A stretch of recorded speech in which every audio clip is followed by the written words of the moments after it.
Hi there, it's Ellen at Magnetic Pole Fit, and today I have a tutorial for you about split grip. So there's lots of different grips and positions that we use when we hold the pole.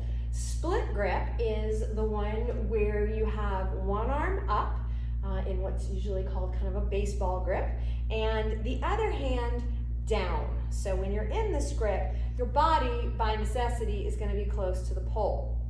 But there's a couple of things to really think about here. So anytime your arm is up and holding weight, we always want to think about this shoulder is not up in the ear, but it's actively pulling down, engaging the lats under here. If you put your fingers here, you should be able to feel those muscles pop out as you depress your shoulder and really pull down. That's important. That's so that when you're hanging weight off this arm, you're not just hanging out of your joint, but you're really using your muscles to keep engaged.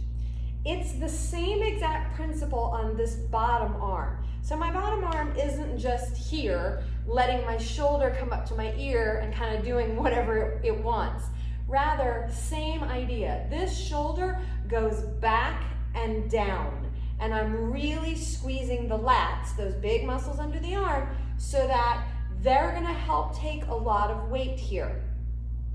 The last important thing to think about with this bottom arm is you don't want it to be too high, because if you start to bring it up, you're going to get a pretty deep angle in your wrist. And when you put weight on that, that's not going to feel great in your forearm and your wrist and potentially could injure you. So when you start practicing this hold, the easiest thing is come nice and close to your pole, come up on your tippy toes so that you can get a little bit of extra lift with this arm, pull the shoulder down, get this hand in place, trigger finger pointing down the pole, shoulder comes back and down. And from here, you can practice just picking your feet up and putting them back down. And maybe that's enough. Maybe that's where you need to stay for a while, right?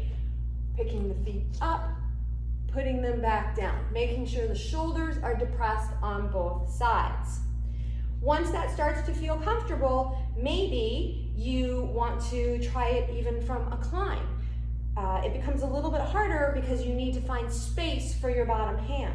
So you have to sit back and hold the pole in your knees, get this bottom hand down between your knees, and slide your legs out of place. But for most people, just starting from the ground is going to be enough. Make sure you do both sides. This is my left side. It's not going to look nearly as good as when I did my right side. A little bit harder for sure.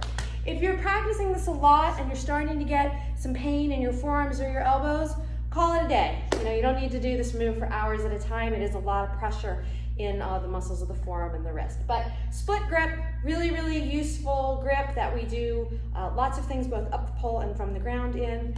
So hope that that's helpful for you. Thanks, everybody.